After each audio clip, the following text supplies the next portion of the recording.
చేసి నీ పొలమారలేదా నీ జ్ఞాపకాలతోనే గడపబడితే నీకు గుర్తాస్తలేదా నీవే ప్రాణం అనుకుంటే నీవే ధ్యానం అనుకుంటే నీతో లోకం అనుకుంటే నీ మైకంలో బ్రతికుంటే యాడవున్నవో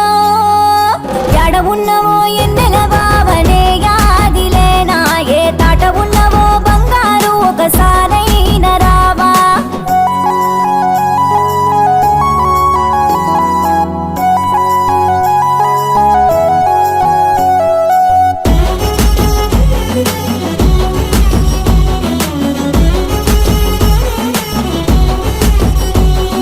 రాత రాసిన బ్రహ్మదేవుడే బ్రహ్మముడి వేస్తాడనుకుంటి ఈ గీత